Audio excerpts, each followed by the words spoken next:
myself MK Singh, you are watching MKS Academy। MKS Academy के platform पे आपका स्वागत है। आज के इस वीडियो सेशन में हम लोग बात करेंगे next part of control and coordination. जैसा कि हम लोग बहुत सारे टॉपिक को इसमें कंप्लीट कर चुके हुए हैं, अब जो हमारा जो बाकी टॉपिक बच गया है वह एंडोक्राइन सिस्टम बच गया है। तो हम लोग आज के इस वीडियो सेशन में हम लोग डिस्कस करेंगे एंडोक्राइन सिस्टम के बारे में। चलिए तो स्टार्ट करते हैं अब एंडोक्राइन सिस्टम। एंडोक्राइन सिस्टम को स्टार्ट करने से पहले एक दो टर्म हम लोग जान लेते हैं जो हमारे लिए काफी ज्यादा इंपॉर्टेंट है। सबसे पहला कि एंडोक्राइनोलॉजी क्या होता है। तो ये आपका एंडोक्राइनोलॉजी जो है वो ब्रांच ऑफ बायोलॉजी है जो क्या बताता है हमें एंडोक्राइन ग्लैंड्स के स्टडी के बारे में बताता है, यानी कि branch of biology in which we study about gland are known as endocrinology. और सबसे खास बात, फादर ऑफ एंडोक्राइनोलॉजी किन्हें कहा जाता है? थॉमस एडिसन को कहा जाता है। फादर ऑफ एंडोक्राइनोलॉजी किसे कहा जाता है? थॉमस एडिसन को कहा जाता है। क्लियर? अब यहां पर हमने क्या बोला एंडोक्राइनोलॉजी को कि branch of biology which deals the study of glands. तो यहां पर एक टर्म आया कैसे? ग्लैंड्स।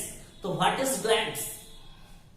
तो glands is a group of cell, group of tissue which secrete chemical substance, chemical messenger.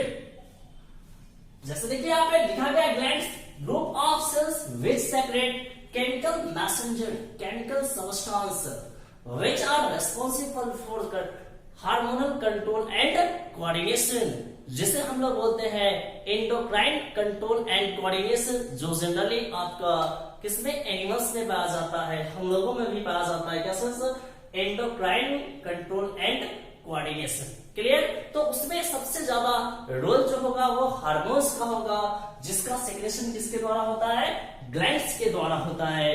अब यहाँ पर हम लोग ग्लैंड्स को क्लासिफाई करेंगे कि ग्लैंड्स कौन से ग्लैंड होते हैं जो हार्मोन का सेक्रेशन करते हैं, किस प्रकार के ग्लैंड्स होते हैं जो एंजाइम का सेक्रेशन करते हैं। इन सारे चीजों का एक बेहतरीन डिस्कशन हम लोग इस वीडियो सेशन में करने वाले हैं। क्लियर? चलिए आगे हम लोग बढ़ते हैं। तो ग्लैंड्स को हम लोग 3 पार्ट्स में क्लासिफाई करते हैं। ग्लैंड्स को हम लोग 3 पार्ट्स में क्लासिफाई करते हैं। सबसे पहला है एंडोक्राइन ग्लैंड, सेकंड है एक्सोक्राइन ग्लैंड और थर्ड है आपका हेटेरोक्राइन ग्लैंड। अब इसमें हम लोग सबसे पहला डील करते हैं एंडोक्राइन ग्लैंड किसे कहते हैं। तो एंडोक्राइन ग्लैंड हम लोग डक्टलेस ग्लैंड को कहते हैं। यदि आपको वन वर्ड में इसका आंसर देना हो कि व्हाट इज एंडोक्राइन ग्लैंड, तो आप सबसे पहले ही बोल दीजिए क्या sir? Ductless gland are called endocrine gland, क्योंकि इसमें डक्ट नहीं होता है। और तो ये ग्लैंड जितने भी होते हैं एंडोक्राइन ग्लैंड, वो सारे अपना जो सेक्रेशन होता है, जो केमिकल सेक्रेशन वो करते हैं, जिसे हम लोग हार्मोन्स कहते हैं। ये हार्मोन्स का सेक्रेशन डायरेक्टली ये ब्लड में करते हैं और इसी ब्लड के माध्यम से ये हार्मोन्स प्रत्येक टारगेट ऑर्गन तक पहुंचता है। क्लियर? तो यहाँ पर लिखा गया हुआ एंडोक्राइन ग्लैंड्स में कैसे कि ductless gland are called endocrine gland for their secretion directly into blood circulatory system, यानी कि ये अपना जो सेक्रेशन है, इनका जो सेक्रेशन है, ये अपना सेक्रेशन डायरेक्टली कहां पे करते हैं? ब्लड में करते हैं और उसी सर्कुलेटरी सिस्टम के द्वारा पूरे बॉडी पार्ट यानी कि जो टारगेट ऑर्गन होता है उस टारगेट ऑर्गन तक यह पहुंच पाता है। क्लियर? जैसे कि आपका आगे चलेंगे हम लोग पिट्यूटरी ग्लैंड पढ़ना है, हम लोगों को थैलेमस ग्लैंड पढ़ना है, हाइपोथैलेमस ग्लैंड पढ़ना है। तो ये सब जितने भी ग्लैंड है ये है आपका क्या? Endocrine gland. इस चैप्टर में हम लोगों को पढ़ना ही है टोटल ग्लैंड्स के बारे में, एंडोक्राइन ग्लैंड्स के बारे में। तो हम लोग उसका बाद में डिस्कशन करेंगे। पहले इसका जो हम लोग बेसिक इंट्रोडक्शन क्लास देख रहे हैं, उस इंट्रोडक्टरी क्लास को हम लोग पहले कंप्लीट करते हैं। चलिए सेकेंड है आपका क्या? Exocrine gland. वैसे ग्लैंड जिसमें डक्ट्स पाए जाते हैं उसे हम लोग क्या बोलते हैं? एक्सोक्राइन ग्लैंड बोलते हैं। और ये अपना जो सेक्रेशन है इस ग्लैंड के द्वारा जो केमिकल सब्सटेंस का सेक्रेशन होता है, वो सेक्रेशन डक्ट के माध्यम से टारगेट ऑर्गेन तक पहुंचता है। तो इसीलिए इसे हम लोग क्या बोलते हैं, एक्सोक्राइन ग्लैंड बोलते हैं। Ducts are present, exocrine gland में क्या होता है, डक्ट प्रेजेंट होते हैं। Their secretion are carried by the duct, यानी कि इनका जो सेक्रेशन होता है वो किसके द्वारा कैरी होता है, डक्ट के माध्यम से होता है।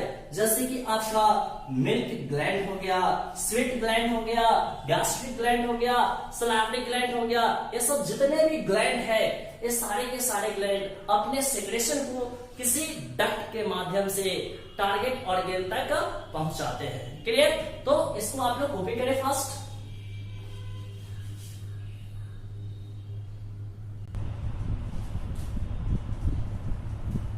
चलिए थर्ड को डील करते हैं हम लोग।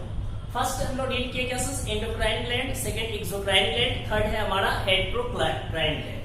हेटेरोक्राइन ग्लैंड को हम लोग कैसे डिफाइन करते हैं, हेटेरोक्राइन ग्लैंड किसको बोलते हैं, हेटेरो टर्म का मतलब ही होता है क्या सर, डिफरेंट। वैसे ग्लैंड जो डिफरेंट ग्लैंड की तरह कार्य करता है उसे हम लोग क्या बोलते हैं, हेटेरोक्राइन ग्लैंड बोलते हैं। अब डिफरेंट ग्लैंड कहने का मतलब क्या है, एक तो हमारा एक्सोक्राइन ग्लैंड है, दूसरा हमारा क्या है, एंडोक्राइन ग्लैंड है। तो वैसे ग्लैंड जो एक्सोक्राइन ग्लैंड और एंडोक्राइन ग्लैंड दोनों की तरह एक्ट करते हो, वैसे ग्लैंड को हम लोग क्या बोलते हैं, एक्सोक्राइन ग्लैंड, सॉरी वैसे ग्लैंड को हम लोग क्या बोलते हैं, हेटेरोक्राइन ग्लैंड बोलते हैं। वैसे ग्लैंड जो दोनों तरीके से काम करते हैं, यानी कि एक्सोक्राइन ग्लैंड और कैसे एंडोक्राइन ग्लैंड दोनों ग्लैंड की तरह काम करेंगे, वैसे ग्लैंड को हम लोग क्या बोलते हैं, हेटेरोक्राइन ग्लैंड बोलते हैं। और इस ग्लैंड को एक और नाम से जाना जाता है, कौन सा चीज, मेसोक्राइन ग्लैंड। इसके एग्जांपल पैनक्रियास को आप लोग याद रखिए, पैनक्रियास भी आपका क्या है, ये आपका हेटेरोक्राइन ग्लैंड है। पैनक्रियास से एक पैनक्रियाटिक जूस का सेक्रेशन होता है पैनक्रियाटिक डक्ट के माध्यम से। तो वो पार्ट उसका क्या होता है कि एक्सोक्राइन ग्लैंड की तरह काम करता है, और इसमें आपके एक सेल्स ग्रुप ऑफ सेल पाए जाते हैं, आइसोलेट्स ऑफ लैंगरहैंस, जिसके द्वारा इंसुलिन का सेक्रेशन होता है। तो वह जो हमारा पार्ट है, कौन सा पार्ट है आपका, एंडोक्राइन पार्ट है। क्लियर ना?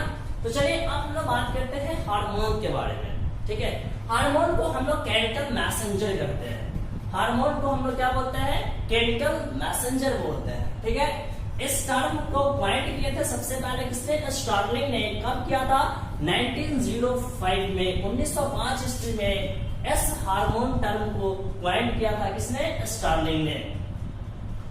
अब हार्मोन का सेक्रेशन किसके द्वारा होता है, एंडोक्राइन ग्लैंड के द्वारा हार्मोन का सेक्रेशन होता है। और हार्मोन का सेक्रेशन जो होता है वो काफी स्मॉल अमाउंट में होता है। इसका एक स्मॉल अमाउंट बहुत बड़ा चीज के लिए क्या होता है, रेस्पॉन्सिबल होता है। Next, secreted directly into the blood and carries to target organ, यानी कि इस हार्मोन का सेक्रेशन डायरेक्टली ब्लड में होता है और फिर ब्लड के माध्यम से टारगेट ऑर्गेन तक पहुंचता है। क्लियर? उसके बाद यदि बात करें तो क्या चीज, they acts on different site from their origin, यानी कि क्या बोला, different sites from their origin, यानी कि इसका जो फंक्शन जो होता है वह इसके क्या चीज, निर्माण क्षेत्र से काफी दूर होता है। इसका जो क्रिया क्षेत्र जो होता है वो जो ओरिजिन जहां पे होता है उससे काफी दूर होता है। ठीक है, यानी कि ओरिजिन कहीं और होता है और उसका काम कहीं और होता है। नेक्स्ट होता है क्या चीज, हार्मोन्स आर नॉट स्टोर्ड, यानी कि हार्मोन का स्टोरिंग नहीं होता है। एकमात्र ऐसा हार्मोन है जिसका स्टोरिंग होता है किसके द्वारा, थायरॉक्सिन हार्मोन। थायरॉक्सिन हार्मोन का स्टोरिंग होता है, इसके अलावा कोई भी हार्मोन का स्टोरिंग नहीं होता है। इस चीज को आप लोग याद रखिएगा। अब यहाँ पर एक दो टर्म आया है, एक हाइपोसेक्रेशन आया है और एक हाइपर सेक्रेशन आया है। तो हाइपोसेक्रेशन और हाइपर सेक्रेशन का मतलब क्या है, देखिए यहाँ पर एक टर्म लिखा गया हुआ है हाइपोसेक्रेशन और एक टर्म है आपका हाइपर सेक्रेशन।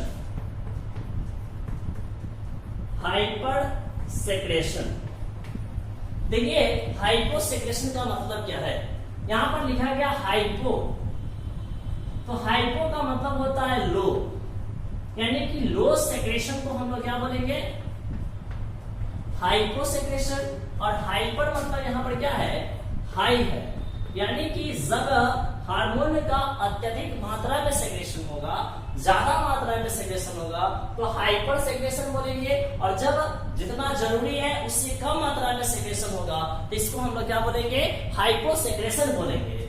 और हाइपर सेक्रेशन और hypo secretion both are harmful. जब इस हार्मोन का सेक्रेशन जो होता है एक डिफरेंट लेवल में होता है, बैलेंस लेवल में होता है, तो ये हमारे लिए क्या होता है, बेनिफिशियल होता है। लेकिन जैसे ही इसके सेक्रेशन में जैसे ही डिस्टर्बेंस होगा, या तो ज्यादा सेक्रेट हो या कम सेक्रेट हो, दोनों केस में कुछ ना कुछ डिफिशियंसी होते हैं, दोनों केस में कुछ ना कुछ क्या होता है, इसके मेजर हार्मफुल इफेक्ट होते हैं। ठीक है, इसलिए मैंने लिखा गैसेस यहाँ पे hypo secretion and hyper secretion are harmful.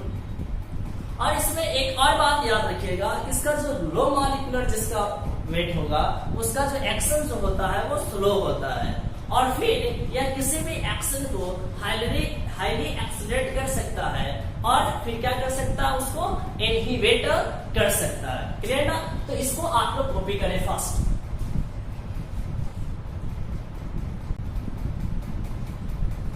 चलिए अब इसके आगे से हम लोग बात करने वाले हैं। यदि आपसे कोई पूछ दे कि एंजाइम और हार्मोन में क्या डिफरेंस है तो कैसे आप बताइएगा, तो मैं आपको एंजाइम और हार्मोन में कुछ डिफरेंस बताता हूँ। सबसे पहला हार्मोन होता है वो एंडोक्राइन ग्लैंड के द्वारा सेक्रेट होता है।